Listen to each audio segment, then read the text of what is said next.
So ఈరోజు మనం అవియల్ చేసుకుందాం పదండి. దానికి కావాల్సినవి వెజిటబుల్స్ మనకి ఆల్మోస్ట్ చాలా వరకు మనకు నచ్చినవన్నీ వేసుకోవచ్చు. కానీ అది మళ్ళీ వంకాయ అవి వేస్తే మజ్జిగ పులుసులో అయిపోతుంది. అందుకని ఏంటంటే క్యారెట్, బీన్స్, గ్రీన్ పీసు, అరటికాయ, బంగాళదుంపలు, ములక్కాడ మాత్రం మస్ట్ అండ్ షుడ్ వేసుకుంటాము. అది దాంతోనే ఆ ఫ్లేవర్ అంతా వస్తుంది. అలాగే వేరుశనగపప్పు కొంచెం నానబెట్టింది. ఇవన్నీ ఏం చేయాలంటే ఫస్ట్ కొంచెం వాటర్ వేసి కుక్కర్లో పెట్టి ఉడికించేసుకోవాలి. అలాగే ఈ పెరుగులో కలపడానికి కొబ్బరి, పచ్చిమిరకాయలు, జీలకర్ర ఈ మూడు మిక్సీ చేసి ఇది మనం పెరుగులో కలిపి ఆ తర్వాత ఈ ముక్కలన్నీ వేసి దాన్ని అప్పుడు ఒక ఉడుకు రానిస్తాం అనమాట. సో ఫస్ట్ ప్రాసెస్లోకి వెళ్ళిపోదాం. ఇవి ఉడికించుకుందాం. ఇది వచ్చేసి పోపు, ఆవాలు, జీలకర్ర, ఎండుమిరపకాయ పోపు. ఇది క్వాంటిటీ పెరుగు. మనం తినే క్వాంటిటీని బట్టి ముక్కలు, పెరుగు అవి పెంచుకోవచ్చు. కొబ్బరి మాత్రం కొంచెం ఎక్కువే వేయాలి. ఇది ఎంతంటే ఆల్మోస్ట్ హాఫ్ చిప్ప కంటే కొంచెం తక్కువ చిన్న ముక్కు ఉంచేసి మిగతా అంతా వేస్తాను. ఇందులో 3 పచ్చిమిరకాయలు. సో ప్రాసెస్లోకి వెళ్ళిపోదాం ఇప్పుడు. ఫస్ట్ వచ్చేసి వేరుశనగపప్పు అడుగులు వేసేస్తే బాగా ఉడుకుతాయి. అలాగే దుంపకూరలు, బంగాళదుంపలు, అరటికాయ, నెక్స్ట్ వచ్చేసి బీన్స్, క్యారెట్,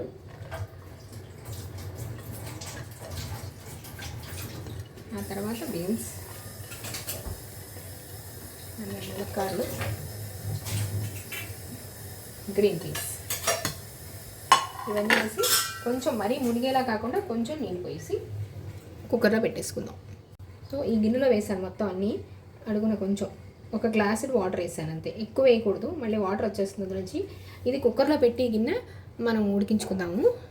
మరీ హైలో పెట్టకుండా ఒక మీడియం ఫ్లేమ్లో పెట్టేసేసి 3 విజిల్స్ రానిచ్చేస్తే సరిపోతుంది. సో ఇలా కుక్కర్లో పెట్టేశాను. ఇది ఇప్పుడు 3 విజిల్స్ రానిచ్చేద్దాం. దీనికి కొంచెం దానికి సరిపడా కొంచెం ఉప్పు కూడా వేసేస్తే ముక్కలు మళ్ళీ చప్పబడిపోకుండా ఉడుకుతుంది. అంతే చాలు. సో ఇప్పుడు దీన్ని మరీ పైనే ఉండకుండా కొంచెం పైన మళ్ళీ వాటర్ వేసాను. ఓకే, సో ఇప్పుడు ఇవన్నీ మిక్సీ చేసేసుకుందాం. పచ్చిమిరకాయలు,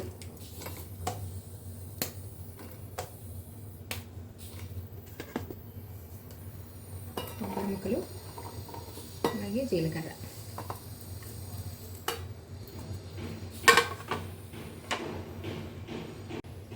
సో ఇందులో ఇంకా ఇది మెత్తగా అవ్వాలంటే వాటర్ వేసుకోకుండా కొంచెం పెరిగే వేసేసుకొని మిక్సీ చేస్తే కన్సిస్టెన్సీ బాగా వస్తుంది.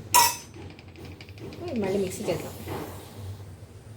సో ఇలా కొబ్బరి చట్నీ లాగా పెరుగే వేసేసి మిక్సీ చేసేసుకుందాం.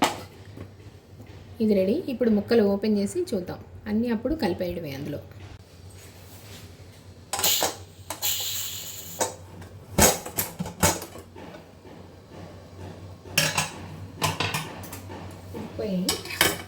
వీటిని తీసేసి ఇందులోనే మనము అన్నీ కలిపేసి ఇందులోనే ఉడికించేసుకోవచ్చు. గిన్నె చిన్నదనుకుంటే వేరే పెద్ద గిన్నెలోకి మార్చుకోవాలి. కొంచెం ఉంది వాటర్ ఇందులో కొంచెం వాటర్ ఉన్నాయి కదా, మళ్ళీ ఎక్కువైపోతాయేమో అని చూసుకుని కలపచ్చు. ప్రస్తుతానికి ఈ బౌల్లోకి మార్చేస్తున్నాను. ఈ వెజిటబుల్ వాటర్ కదా, పడేసుకోకుండా ఇలా అట్టు పెట్టుకుని ఈ మొత్తం అంతా చేసేసిన తర్వాత చిక్కగా ఉంటే అప్పుడు ఈ వాటరే కలిపేసుకోవచ్చు. సో ఇవన్నీ కలిపేద్దాం. ఫస్ట్ ఈ పెరుగులోనే మనం మిక్సీ చేసుకున్న ఇది కొబ్బరి మిక్సరు కలిపేసుకున్నాము.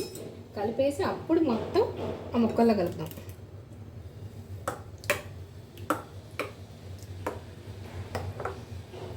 అప్పుడు ఏంటంటే పెరుగు విరిగిపోకుండా ఉంటుంది.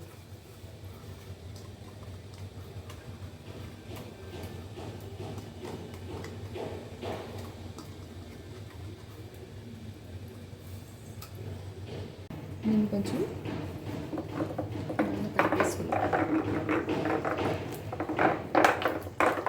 ఇది మళ్ళీ ముక్కల్లో వేసి ఉడికించినప్పుడు ముక్కల్లోంచి వాటర్ వచ్చేసి ఇది కన్సిస్టెన్సీ మారిపోతుంది. ఇంకా ముద్దగా ఉండదు, కొంచెం పలచగా అయిపోతుంది.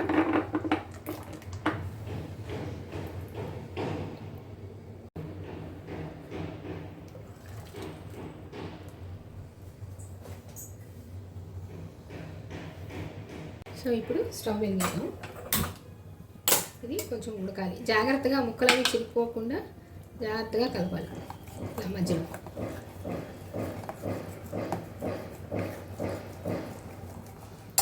సిమ్లో పెట్టి ఉడికిద్దాం. బట్ ఇందులో మాత్రం పసుపు అది వేసుకోము.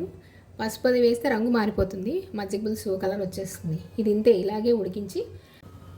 సో ఇది చూసారా, కాసేపు వేడికి ఇంకా ఉడుకు పట్టలేదు, అయినా సరే అప్పుడే కన్సిస్టెన్సీ మారిపోయింది. ఇలాగా అంతే, ముక్కల్లో ఉన్న వాటర్ అంతా బయటకు వస్తుంది కదా. సో ఇలా పలచగా అయిపోతుంది. కొంచెం ఉడికిన తర్వాత అప్పుడు మనం చూసుకున్న దాన్ని పిండది కలుపుకోవచ్చు. ఇందులో సరిపడా ఉప్పు, అంటే ఇందాక ముక్కలకి వేసాము, దీనికి సరిపడా మళ్ళీ కొంచెం ఉప్పు అది వేసుకుని చూసుకుందాం.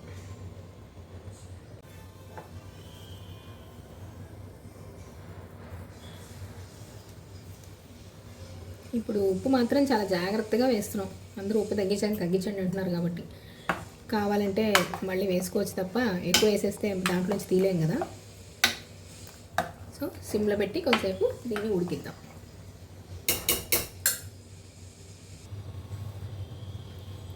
సో ఇప్పుడు ఈ వాటర్లోనే ఒక స్పూన్ బియ్యం పిండి కలిపేసేసి అందులో వేసేద్దాం. మనం కన్సిస్టెన్సీ బాగుంటుంది, లేకపోతే పలచగా అయిపోతుంది.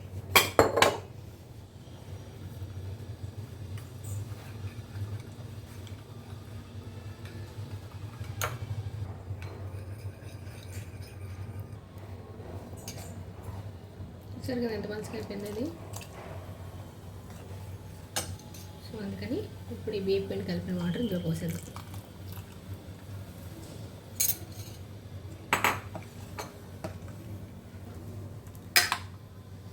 ఇప్పుడు మళ్ళీ సిమ్లో ఒక 2 minutes ఉడితే సరిపోతుంది. పైన పోపు వేసేసుకుందాం అంతే.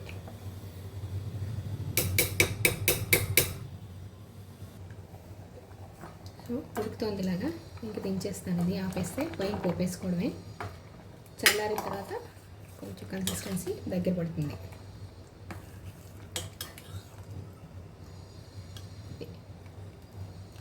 ఇప్పుడు ఓకే, ఇది దించేసుకొని పైన పోపు వేసేద్దాం. పోపుకి నెయ్యే వాడాలి, నూనె బాగోదు.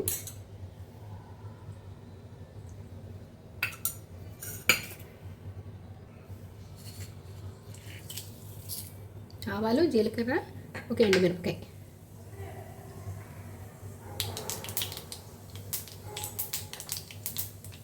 అలాగే కరివేపాకు.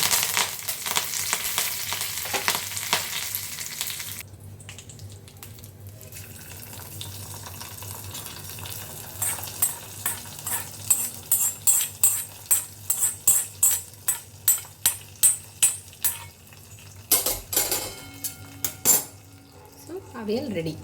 ఇప్పుడు అదే చిన్న బాళ్ళలో నూనె వేసుకుని వడియాలు కానీ అప్పడాలు కానీ వేయించేసుకోవచ్చు. So aviyal ready.